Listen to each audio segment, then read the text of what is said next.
Welcome to Women Kicking Glass, the only radio show on OC Talk Radio dedicated to empowering women to be the best leaders they can be in any endeavor they choose. Patty Grimm is our host and interviews top women in a variety of fields to help women grow, learn, and lean in together. Patty has over 25 years of experience in primarily male-dominated fields in senior-level management positions. Patty is the owner of Advantage Training Limited, an organizational leadership team training company.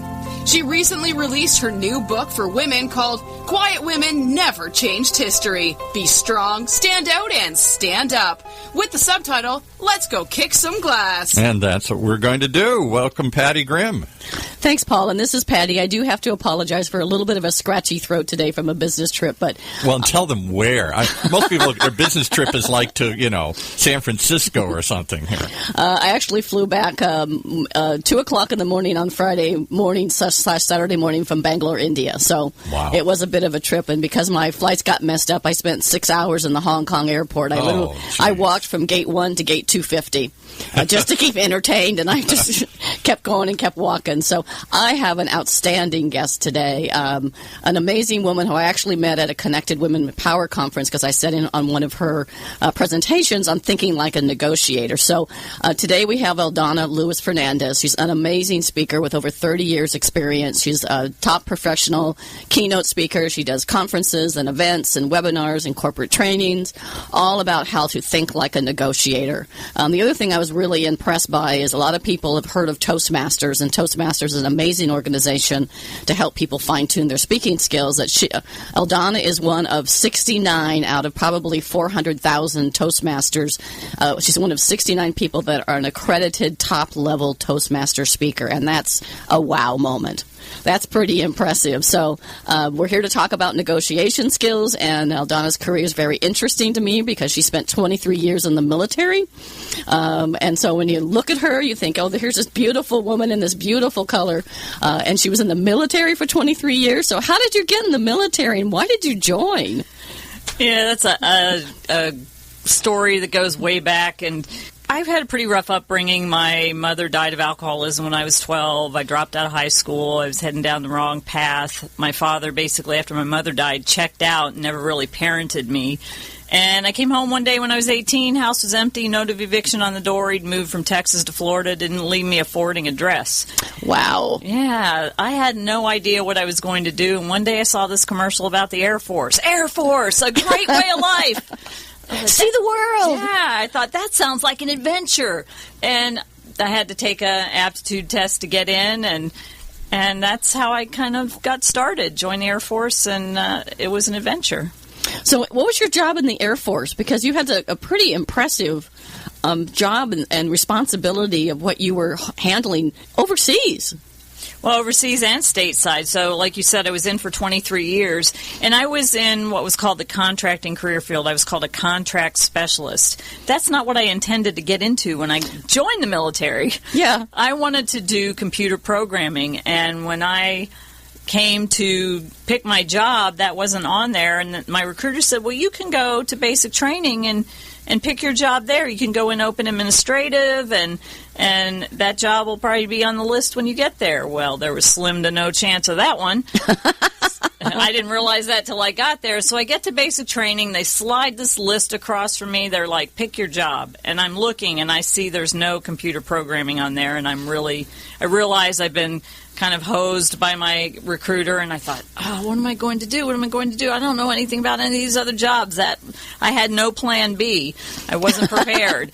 And so I looked at the list. There was a job that had a really high score. You have to take an aptitude test to get in, and I had scored. I could have done pretty much any job in the Air Force.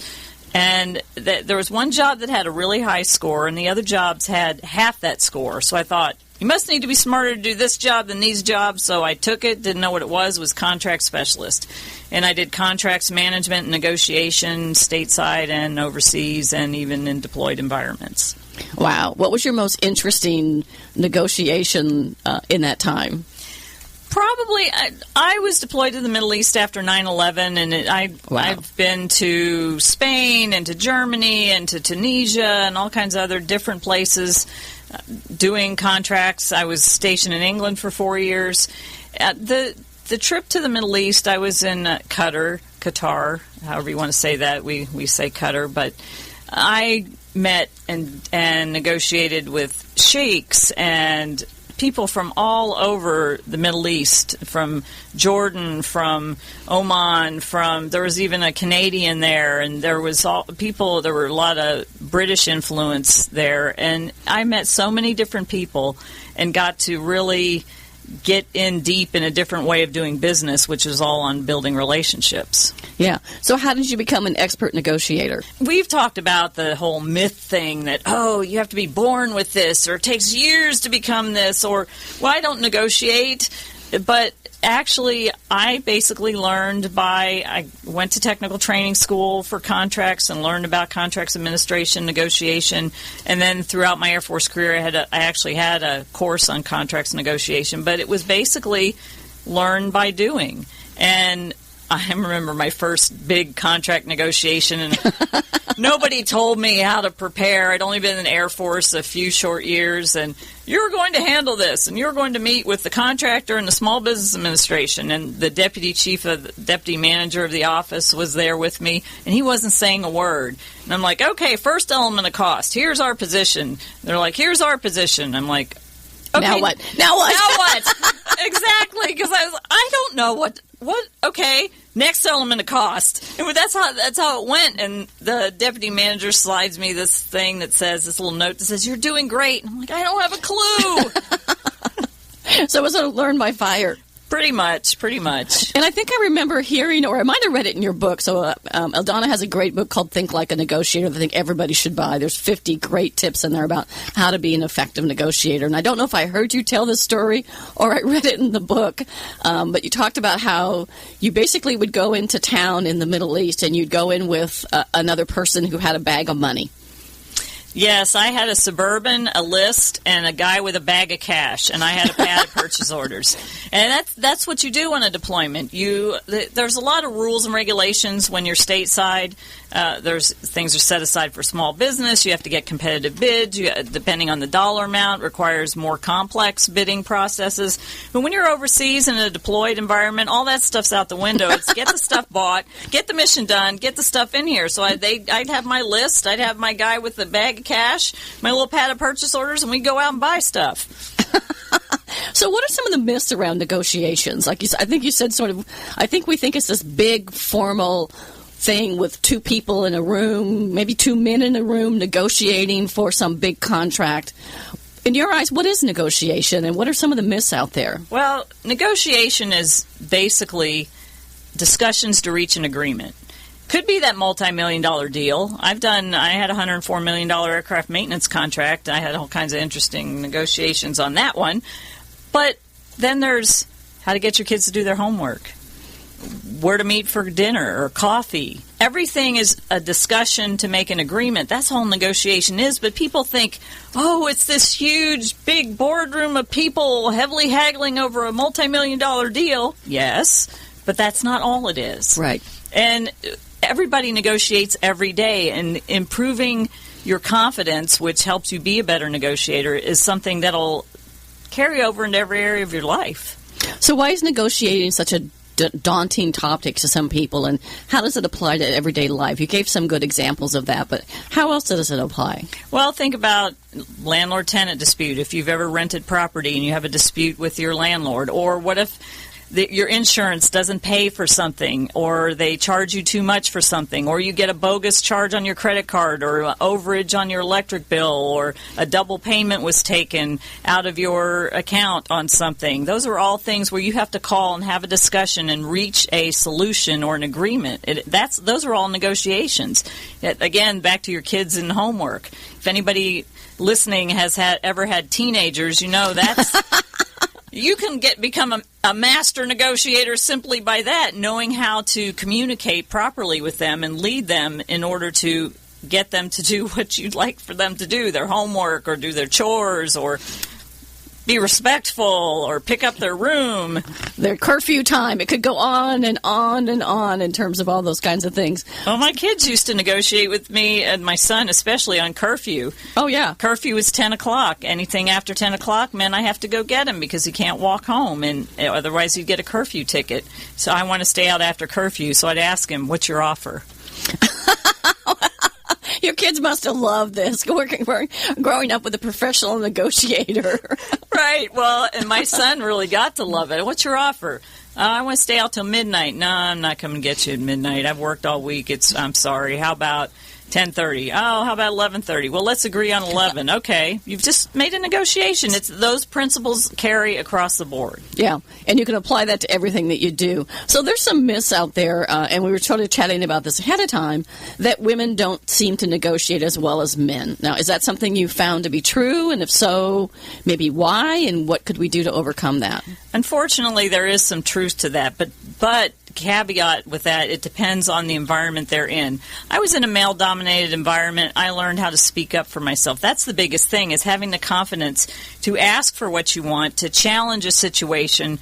And looking back on it now, I probably got harassed a lot and didn't realize it was harassment. I thought, because I never was brought up, I guess I brought myself up because of my mother dying when I was young, so I never understood that whole, okay, you're a woman and I'm going to discount you because you're a woman. I just thought the guy was being a jerk, and so I would get back in his face.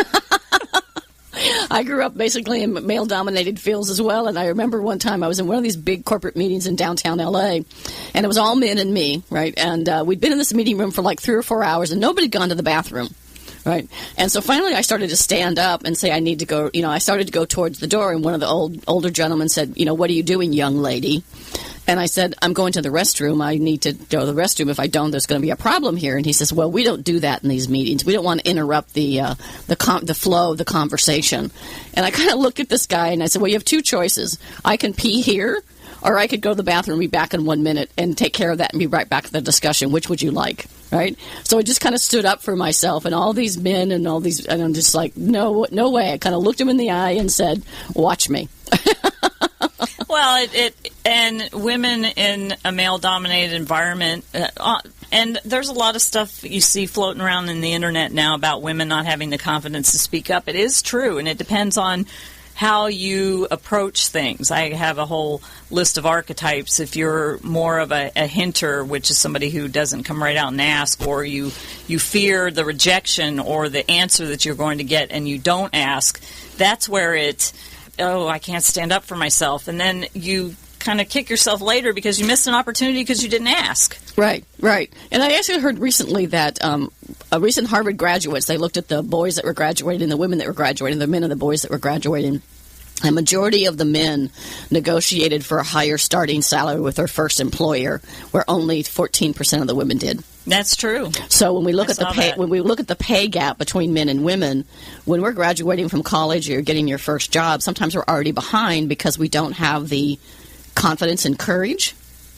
It is about confidence, and the confidence, like, okay, I'm going to be taken seriously, or okay, I've got the power behind me, and a lot of that comes from within, or how am I going to be perceived? And there's a way to negotiate. I've seen women be too hard, and then I actually read an article about a woman who went into it was Sheryl Sandberg wrote this article, a woman who went into a job interview and said, okay, we're going to negotiate. I know you're not going to like it because I'm a woman negotiating, so let's get this out of the way right now and talk about it. And they were kind of like, whoa, okay. Whoa, well, okay. Yeah. So she took a different approach, but she set herself up in the power position and enabled her to actually get what she wanted.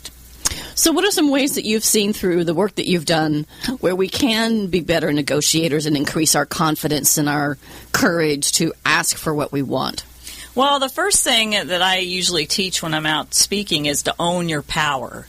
That's men or women, but primarily, since we're talking about women, you have to own your power, meaning being fully confident in your position. Now, there are some other things you have to do to be able to have that confidence, like preparing in advance. You can't walk into a situation without being prepared. That's bad. But I have a great story about that where I didn't prepare for we can talk about that in a minute. But the owning your power thing comes from within, and if you don't feel that confidence, you need to do something. I tell people to do mock negotiations before they go into one, to actually negotiate with a colleague or a friend. Right. But other things, outside the box things that may give you more of a boost, like for me, I ride a Harley. That's something that gives me a lot of confidence because it's an out-of-the-box thing. I'm a kind of a tiny, petite woman, and I ride this big old Harley. And that gives me a lot of power to know that I can go and accomplish anything. Yeah, I this image of you, and there's a great picture you had in one of your presentations of you taking your Harley up to Alaska. Was it you did some very adventurous Harley trip, but that helps you feel powerful and confident that if you can handle this big machine, you can handle any negotiation.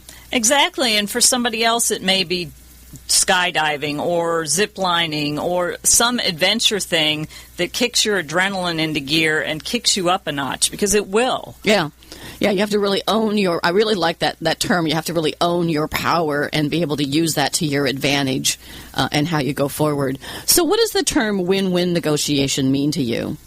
Well, win-win, there's a lot of people that want to win at your loss. Bad negotiations. Bad. We're using the word bad.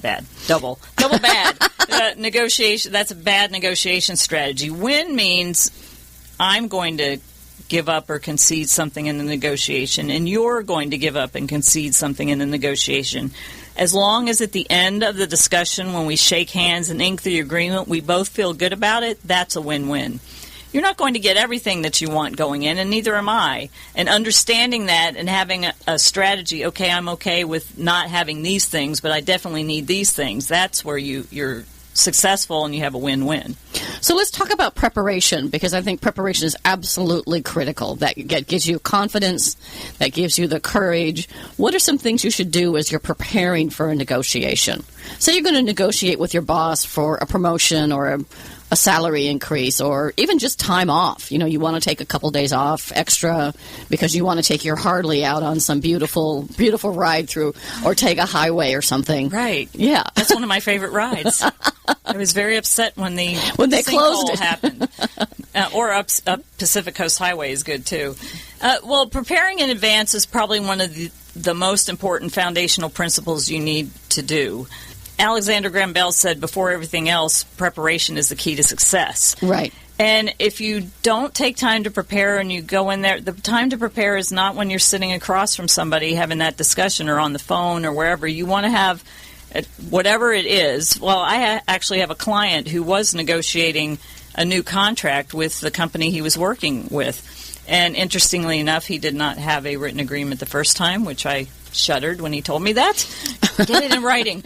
But he and I went over, okay, what are they likely to say and where are they likely to disagree? What do you want? What are you okay to come down to? So let's figure that out. And then actually during my live training, I had him and one of my team members do a mock negotiation with him. So he felt like in his body he already did it. So we went in to sit down. He was ready to go, and he had a successful negotiation and got pretty much what he wanted out of that. But it was the preparation that was the key. So in preparation, you need to think about what are the things that you absolutely have to have. You're almost like non-negotiables, right? These are things that pretty much your walk-away points. Your walk-away points. And these are things that you'd like to have that maybe are the elegant negotiables that you could do without or you don't have to have.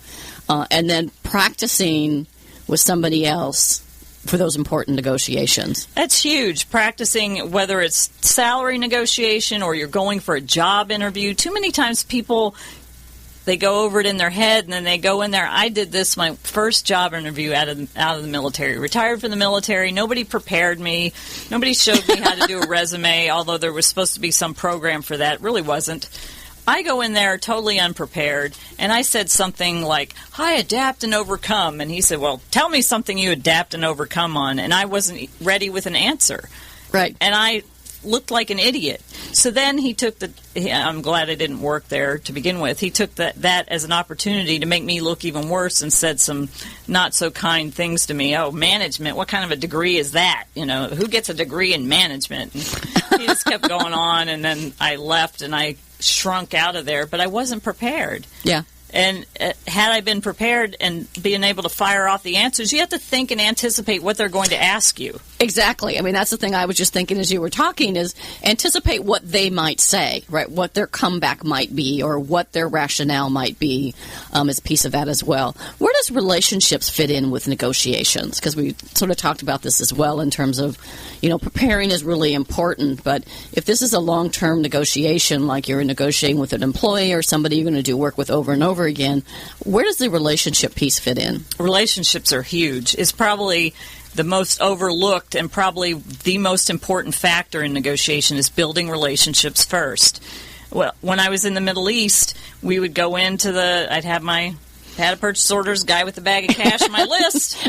And your Suburban. And my Suburban, we'd pull up to the place and we'd go in, and usually the first guy we visited, depending on what day it was, we staggered our trips because of security concerns. But I would call the guy and say, hey, we're on our way, and we want those burrito things. I don't know. He knew what I meant. I don't know what they were called. And I want some water and juice, and he wants water, and we'll be there in about 15 minutes. So we'd have to clear the base. We'd have to go out through a couple of checkpoints, and we're out, and we're driving, and we get there. And we go in and sit down and talk for about 30 to 45 minutes, eat. How's it going? What's been going on? And this, that, and the other thing before we'd even talk business. And the prices were based on the relationship. It was great. I think in America we are too much in a microwave society where we want everything in a hurry. Oh, it has to have a now. That now doesn't work. You need to take time to build that connection, build that know, like, and trust factor. Yeah, that know, like, and trust factor is important, especially if it's a long-term process you're going to be going through, because you just can't walk in and say, okay, here's what I want. Right? You have to build that relationship piece of it first. And be able to. I took 3 years to get a contract, a major training contract, because they wanted to vet me.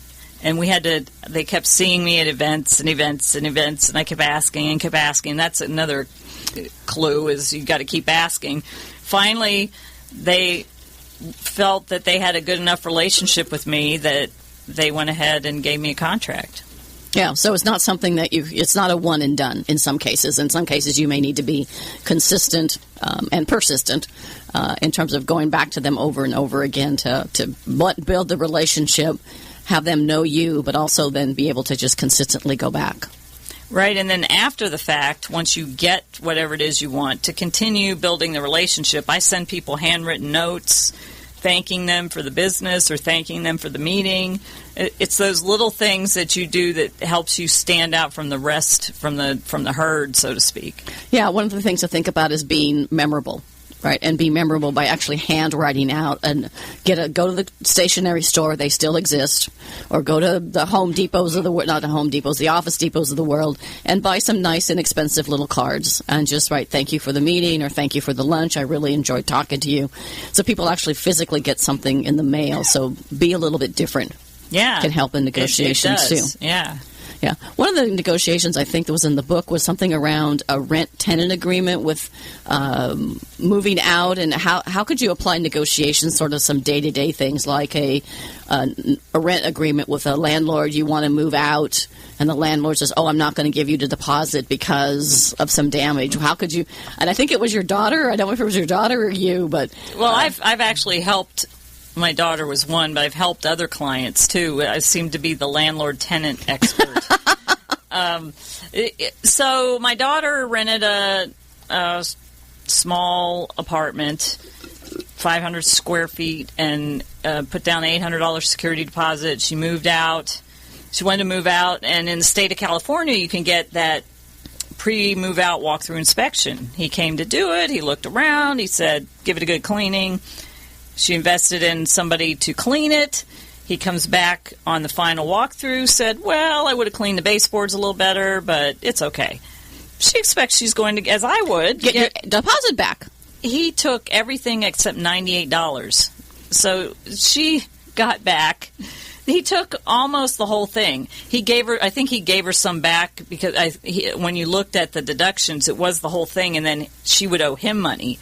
And then he gave her a good tenant discount, so she got some back. And I guess he thought she was going to be okay with that. Just roll over. Right. But this is the thing. This is where most people stop in the negotiation. They get frustrated. They don't know how to go on. So you have to do some research. She contacted the L.A. County Office of Consumer and Business Affairs, told them about her case. She researched the California Code for Landlord-Tenant Law and found that there were some things in there, inappropriate charges. She wrote a letter rebutting every single thing in there as her opening negotiation point and said, well, I've researched this and I'm going to take it to court if you don't respond in 3 weeks. And he called her. She didn't call him back right away. And because he didn't hear back from her right away, he sent the check back. The whole thing. The whole thing. Yeah. But if she wouldn't have stood up for herself, and I'm sure he owns a lot of property. I'm sure he's done this time and time again. Oh, yeah. He's making money off the fact, and sometimes it may be things like there's a lifetime limit on carpets, for example, and the carpet, it might be the carpet he says is damaged, but the carpet was 10 years old before she got there, and therefore she's not responsible for damage on the carpet. That's so it's useful life rule. Yeah, and I know this is in your book about reading contracts. So we're going to take a quick break. When we come back from break, let's talk about this a little bit more about what are some of the mistakes people make in negotiations and some of your advice you have. But one of the things you talk about is read the contracts, right? So we'll take a quick break and then we'll come back.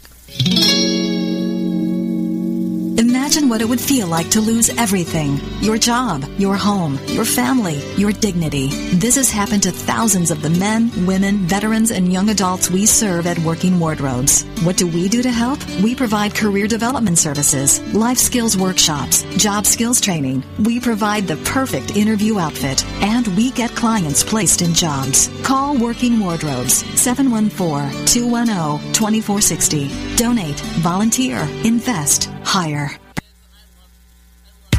When it comes to pioneers in their respective industries, we all know the Apples, Starbucks, and Trader Joe's of the world. In the realm of recruiting, Decision Toolbox is the industry's best-kept secret. With 90% of their business from referrals and repeat customers. For over 20 years, Decision Toolbox's U.S.-based team of recruiters, sourcers, professional writers, quality personnel, and tech support has perfected a Six Sigma approach to talent management. No matter the size of the project, Decision Toolbox delivers incredible results. A cost per hire less than half of what contingency firms charge, with the winning candidate presented in an average of 14 days, all with a 12-month candidate warranty. With results like that, Decision Toolbox won't be a secret for long. Visit us at www.dtoolbox.com for more information. And now back to Patty and her guest. This is Patty, and I'm with Eldonne Lewis Fernandez, and she is an expert negotiator, author of the book Think Like a Negotiator. She is a keynote speaker, does conferences, webinars, and trainings for organizations, so she's an expert on negotiations. So one of the things I know that I've read in your book, and I've heard a lot of people talk about before, is how important it is to read the contract, read the contract, read the contract. Can you talk about why that's so important? I mean, we get these contracts, and they're big, and they're thick, and we just sort of sign at the bottom. Why is that so critical in negotiations? Read it! Read it! Read it! Just read it! That's the actual strategy in my book. And if it is a thick contract, get a contracts attorney to review it. You need to have somebody review either yourself or an attorney to make sure that there's nothing in there that you're signing up for that later down the road is going to get you in trouble. I had a situation, I think I talk about this one in my book, where I went to an Emmy viewing party once, and they wanted us to sign this contract. They'd filmed us talking to somebody who was up for a reality TV show. And they're like, oh, here, you need to sign this agreement. Okay, I'll take it home and read it. No, it's only the standard. It's only one page. Oh, it was about 4 pages, 8-point type, and it was dark out. And I'm like, yeah, but I don't sign anything unless I read it. Oh, it's just the standard legal stuff. You know, the attorneys. I'm like, exactly. And that's why I want to read it. So I went, after about 4 times, he finally gave me his fax number to fax it to. I went home, I read it the next day. There was one paragraph that said, I think it said in perpetuity, that your image and likeness can be used in any way deemed fit, including a negative, derogatory manner. Oh, my gosh. Right. So they could have put something on Instagram or on anything that would say something negative about you, and there's nothing you could do about it because you signed the contract. Right. Oh, what? You didn't read it? Yeah, exactly. I mean, you might be able to have a case, but then you have to go to court, and that's a pain. But you might be able to have a case saying, well, they pressured me into signing it. But still, you signed it without reading it. That it's much easier to change something before you sign it, right, than after you sign it. Yeah, interesting. So one of the things I think sometimes women struggle in maybe negotiating might be around like negotiating to buy a car or car repairs, or it was funny because my dad, always growing up, my dad bought a new car every 4 years. And one of the reasons he bought a new car every 4 years is that's when he thought the tires were going to run out, and rather than buy new tires, he'd buy a new car. So in August and September, the new cars would go out. My daddy always took me car shopping with him, so my mother knew if the two of us left the house on a Saturday, we were going to go buy a car. We were coming home with a new car, right? And so I kind of learned a lot from my dad, but I remember one time there was a car I really wanted. I was a teenager, and we're sitting in the dealership, and he's negotiating down to like $5 for something on the contract or something that he wanted. And I'm like, but Dad, I want the car. But Dad, I want the car. And he's like, shut up. Right. So do women sometimes get taken advantage of when we're negotiating for cars or getting our cars repaired? And what could we do to maybe counterbalance that and be better prepared for those kinds of everyday negotiations? Well, again, it's going back to owning your power, but also know that that's out there. That is a real thing. I sometimes go to car dealers just for fun, and they see me coming and they think, oh, look at this petite little woman. We're really going to get her. Actually, my daughter, I took her when she was looking for her first car. She'd found a car.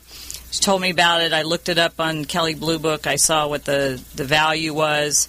Went and looked at the car. She test drove it. Wrote a whole list of things that I saw that were wrong with it, that it was overpriced. And the guy comes and he's like, well, here's the price. And I said, well, here's all these things wrong with it. Oh, yeah, okay. Well, let me go away. So he does the whole go away. Well, let me go talk to my sales manager. Right. And that is like the little bait and switch thing that they do. But he came back and said, well, in consideration for all the things wrong with the car, here's what we're willing to offer you. And he slides it across the table. And it's the same price that's on the window.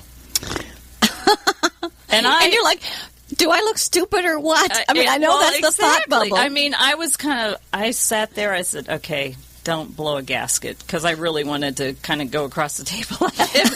But I slid that back. I said, that's not an offer. That's the same price that's on the window.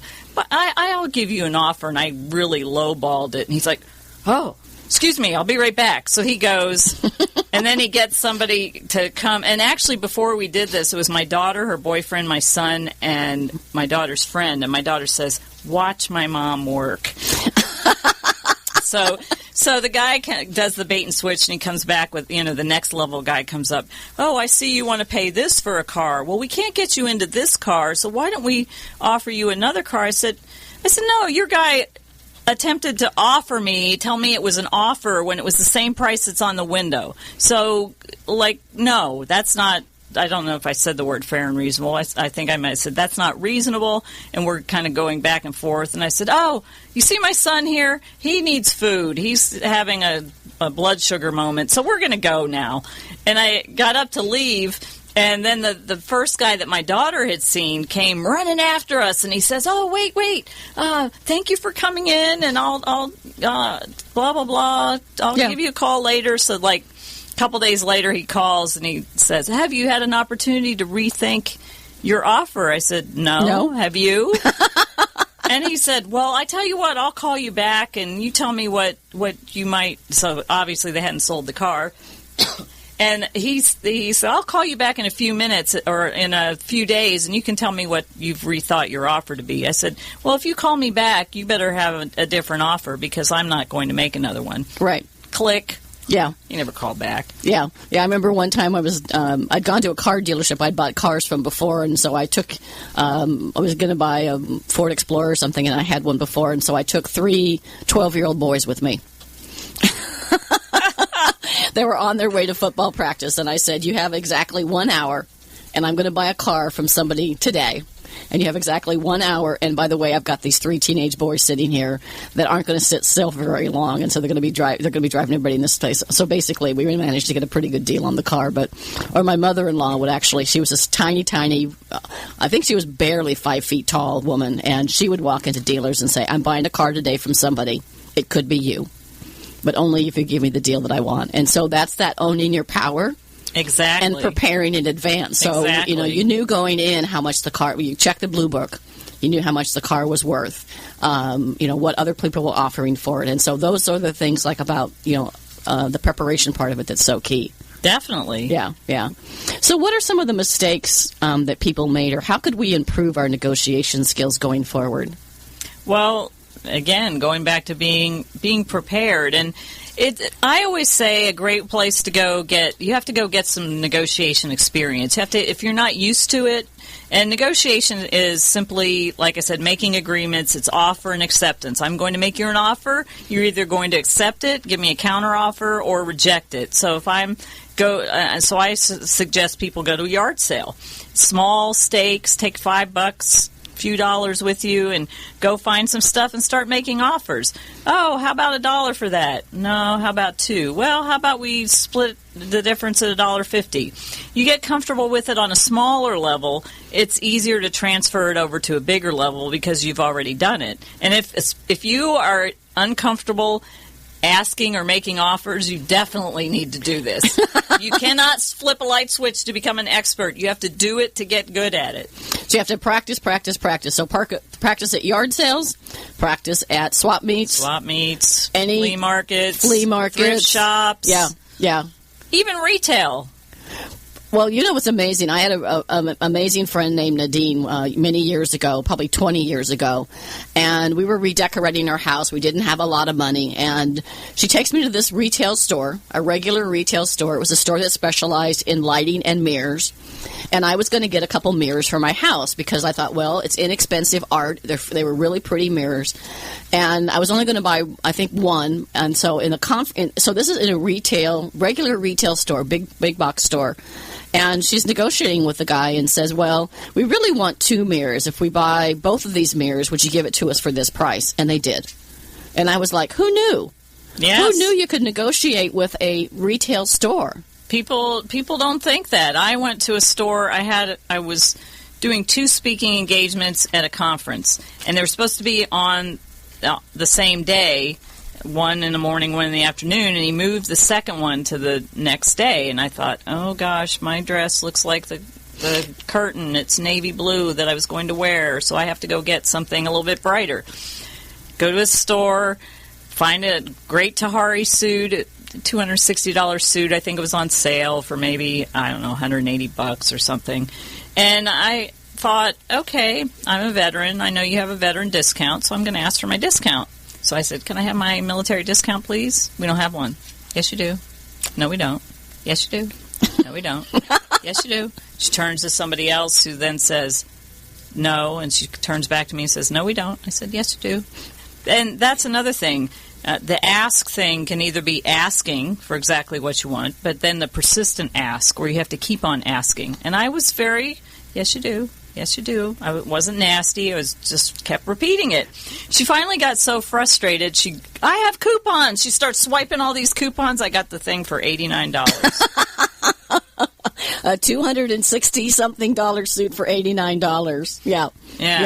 I was in one of the discount stores recently where I saw this. I was looking for a small desk for my office because I have a very small space in my bedroom where I have my office. So I was looking for something pretty small, and I thought, well, I'll get some kind of neat-looking dresser So I was kind of looking at these discount stores, and I found this one that was really pretty. And when I really looked at it close, it had a little bit of scratch on the side. I mean, not you have to almost would be laying down sideways to see the scratch. But I went up to, I said, "Can I speak to the manager?" And I asked for the manager and said, "Well, I'd really like to buy this table, but it's actually scratched, and I'm going to use it for a desk. Would you give me, would you give me 50% off?" I went pretty high. It was ridiculous. He says, no. I says, best I could do was 10. I said, well, how about 25? And I think I got it for 25 off, which was great because I got a beautiful little desk and it worked perfectly. So, practice your negotiation skills. Go to Le Target, go to TJ Maxx, go to some of these stores and negotiate for them. A lot of times you can get something good. Don't be afraid when you get deer in the headlights look from somebody when you want, I need to talk to somebody about this. Because most of the people don't have the authority to do it. So they have to go find somebody. So it may take a minute, but you'll walk out of there satisfied because you asked, okay, this is damaged and I'm not paying this price for it. So what can you give me? Yeah. What are the options? Maybe you're negotiating for free shipping on something, or it's an item you can't carry home in your car. So you say, well, can you ship it to my home for free? Or there's different things you can negotiate for. I had a funny story about a wall calendar. So I get one of those laminated big wall calendars that it's like a big poster that goes on your wall. And usually I go to the local office store to get it. But I wanted a colorful one this year, so I ordered one online. And the first one came to me. And I say first one because there were more than one. Folded. It had creases in it. It's a laminated. It's got all these creases. Okay, great. So I call them up. I tell them. I said, you should roll it and put it in a tube. Well, they rolled it and put it in a box, and it got crushed. That was two. Called and told them again. The third one they sent was folded again. You can't make this stuff up. So I call them, and they say to me, well, we're going to send a fourth one out to you. So I called them. I wrote 2 places on their website, and they said, if that one comes damaged, we'll refund you. I'm like, this is 3 times. I think you need to refund me now, and you need to ship it overnight. And they did. I'm like, this is ridiculous. So, and it's a $17 calendar, but it's still the principle of the thing. Yeah. Like, wow, really? Who folds a calendar like this? Not once, but twice. And then the middle one was so the third or the fourth time they sent it, actually I got 2 of them sent to me, was in a flat pack. But it wasn't damaged. It wasn't damaged. You could actually use it. They should have done that the first time. Yeah. So one of the things I think in the book you talked about was concessions. Where do concessions come into play in negotiations? When should you plan for your concessions? What should you think about in terms of those? Can you talk a little bit about what concessions we might be able to use? Well, that's going back to when you're thinking, okay, here's what I'm going to go in with. Say you're going in for a salary and you want to make $50 an hour with dental, medical, eye care, 3 weeks vacation, say you want, but you're willing to take 2 weeks. That'd be your concession. You're not willing, $50 an hour, you may go $47.50, but you won't go below that. You won't go to $45. Right. So but you know that you're going in asking for this, and they're saying, well, we can't do this, we'll do $45. Well, your concession to them is like, why don't we agree on $47.50 because I can't go $45. Right. Oh, I want 3 weeks vacation. Well, we only do 2 here. Or would you be okay with that? Well, okay, I'm okay with 2 weeks, but can I have maybe this benefit instead? So have ideas in mind of what, if they say no, what is that okay? Are you okay with that no? Or are you okay with, instead of that, why don't we do this? Right. So it's thinking about different things that you could possibly use as negotiating tips. My daughter actually works for a dental hygienist, or for a dentist in Seattle, and I think every year it comes around time for salary negotiations with my daughter Elke, and I think the guy just cringes. I mean, she has been so strong in owning her power and asking for things that, 1 year it was a really particularly tough year, and he really wasn't giving very big raises, so she said, well, what I'd like is free dental care for my entire family.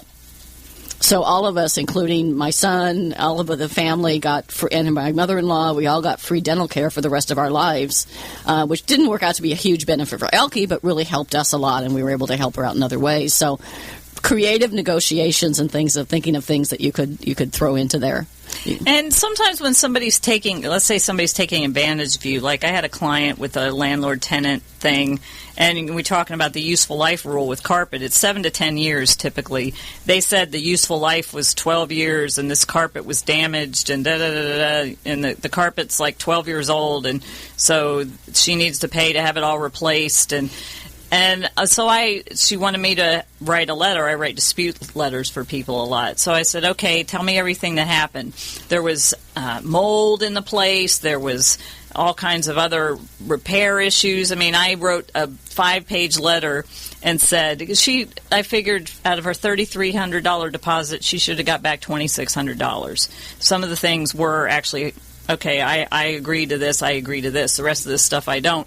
So I basically wrote a letter that said, please remit $34,511. It was actual charges because there were 2 months I did the per diem from the DOD per diem rate, the joint travel regulation per diem rate of 2 months worth of them having to be out of the house because there was mold in the house and hotel and all that stuff. So the total of all those expenses of everything that could be valid charges was $34,511. I wish I could have been a fly on the wall when they saw that letter. And I write very legalistic. I mean, I thought about going to law school, but I kind of went off on the teaching way. But they ended up giving her $2,100 back.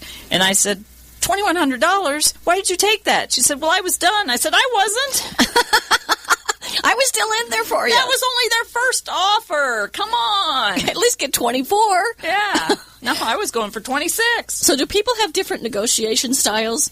Because you said you had something about personas. Yeah, or archetypes in negotiation. So I have an article, and I'm actually working on a little course about the archetypes in negotiation. There are 9 archetypes. So you and we're very direct communicator. Direct communicator is somebody, and typically most women are not direct communicators. That I'll talk about that in a minute. Most men are. Direct communicators kind of like, bam, okay, what time would you like to meet? Well, we could go meet over here. No, I want to know what time. Just tell me what time. Okay, great. That would be me. Okay, we're going to meet at 1 o'clock, and where? Well, we could meet just where? How about the Starbucks? Can we meet at 1 o'clock at the Starbucks on the corner of X and Y? Okay, great. Talk to you later. Click. To some people, it may come across very harsh. Abrupt. Right. On the other hand, there's the storyteller archetype, which a lot of women are in the storyteller. They like to share the story because we're women, we're nurturers, and that's where we get it from. We want to tell the whole story, kind of what time is it? Well, let me tell you about this watch and how to build it. How do you build the watch? Yes, and where I got the parts from, and look at this pretty face that it has here, and look at this band. No, I only want to know what time it is. And when you do that in a negotiation situation, especially with men, they shut off. They shut down. They're physically, you can watch their body language. Their body language shuts down, and their ears shut down. Right, exactly. That's what happens. So it's great for us to share like that with our girlfriends, unless it is a man who is not typically a direct communicator. But you have to kind of judge by their behavior. Then there's the non-negotiator who won't negotiate anything because they fear the confrontation. They won't ask. They won't do anything. I'll agree. Here, $10,000 more than I should be paying? Sure, let me sign away because I don't want to talk about this. Yeah, so they avoid the conflict completely. I remember I was working with one woman one time, and she sent me an email, and she asked me a question. And I responded back, yes. And she responded back, ouch. And she asked me a question. I didn't have to say, how are you doing, Gretchen? How are things going? Blah, blah, blah, blah. You asked me a question, and I just responded yes. And so you have to learn sometimes that there are different ways of communicating with different people. Right, because they will get offended like that. I went to a mastermind where I'm part of a mastermind group where we all got a 10-minute hot seat with everybody. There was about 30-some people there, I think. So I wanted feedback on my new website, EldonnaLewisFernandez.com. And so I put up the website, and I said, okay, I want feedback, ready, go. Everybody was like, what? Because everybody else was telling this whole story leading up to the question. Yeah. I'm like, okay, let me repeat it. This is my new website. I want feedback, ready, go. Start giving me feedback. I had to coach them to give me feedback because what? Yeah, they wanted to hear how you built it, how long you took, why you picked these colors. Right. And it's like, no. How you see it. Tell me what you see. What do you like? What don't you like? Yeah. So talk about, I know something you talk about in the book, and I actually heard this one time from a management perspective that said, if you're in a coaching session with someone and the only sound you hear is your own voice, you're talking to yourself. So talk about this concept of silence. Silence. Stop talking is a strategy. So if you can get comfortable with the discomfort of silence, it's one of the most powerful and effective tools you can use in negotiation. If you really want to own your power, learn how to leverage the power of the pause. Just like that. We're both sitting here looking at each other going, don't talk. Don't talk. But because there is that adage, he or she who speaks next loses, I say concedes in the negotiation. When you're going back and forth and you put your final point out there, stop talking. The other side needs some time to process, and you can talk somebody into and right out of something by keeping talking. They need to process and be able to come back with a question or a comment. Sometimes we get nervous and we don't want them to do that. But if you have to pinch yourself, sit on your bite the inside of your lip, do whatever, so you shut up, stop talking. And sometimes with some people and some styles, they need time to think and process, especially if they're an indirect communicator. So if you're talking to somebody and you just keep talking, they're not processing the information. Therefore, if you keep asking them and talking, they don't know what to respond to. Exactly. So you put a point out there. Okay, well, we're talking about this today. Would you like to sign up for this program? Stop talking. Give them some time. Well, what does that program entail? This, and this? Well, yeah, we do this, and this, and it's this much. And would you like to sign up today? And then get quiet. They may have another question, or if they have an objection, but they have to formulate the thought and get it out. Yeah. Sometimes we get in too big of a hurry, and like the person who speaks next, you said, concedes the most. Was that what you said? Well, he or she who concedes next, or he or she who speaks next, concedes in the negotiation. So you're going back and forth, and say I'm wanting to offer you a program, and here's the program, and I keep talking. You're going to shut down and say, forget it. There's too much information here. Yeah. So if I keep talking, I've given in. I've kind of lost. Yeah. So what is, my show's called Women Kicking Glass. So what is one thing that women could do in negotiations where they could really kick some glass, or they could improve their negotiation skills? What are some things we could do? Well, like I said, go out and do it. You actually have to do negotiation to get good at it. And it doesn't mean you have to go do that big negotiation, but go to the yard sales. Like, that may sound silly, but it's not. That's how I taught my kids how to negotiate. We had yard sales every weekend. The kids loved getting the money, and their friends would be like, why do you keep having these yard sales? I'm like, they'd get their little stuff, and we had a shed of our yard sale stuff that we kept locked up. And on whatever given Saturday, we'd bring it out, and I taught they're great negotiators. It's one of the best ways to get comfortable in a low-risk environment. You have to do it in order to get good at it. That's the way I got good at it, by doing it. Yeah, your job required you to get really good at when you were in the military. And then did you have to change your negotiation process from the military to now in the private sector when you're negotiating for, keynote speaking conferences or events or training? Did you have to change anything? Well, you have to change with each negotiation because you're negotiating with different people. Right. You have to understand the person you're dealing with. Okay, this is somebody who needs me to do that. Hi, how's it going? It's going to be great to speak at your event. I'm looking forward to it. Here's my contract. Let me know if you have any questions. Let's get on the phone and talk. Okay, that's one. But I have another somebody that I know that's direct like me. I'm like, here's a contract. Sign it and send it back. Great, here it is. But one person, like you said, ouch, one person may get offended by that, and that could damage the relationship. So each negotiation is different because you're dealing with different people. And you used a figure of 85%, because if we talk about, one, there's own your power, preparing, making sure that you're ready, and practice your negotiation skills on things that if you walk away from the yard sale and don't buy anything, it's okay, but your practice, it's like a muscle. In order to have a muscle be strong, you have to practice it and use it over and over again. But the other side of it is this idea of building relationships within the negotiation process. You don't want to do anything that's going to damage the relationship if it's going to be something you're going to be doing over and over again. If it's a yard sale negotiation, you offend somebody, that's probably okay. Maybe you learned something. But what about the relationships to build sort of the long-term when you're going to be negotiating with somebody, more than once?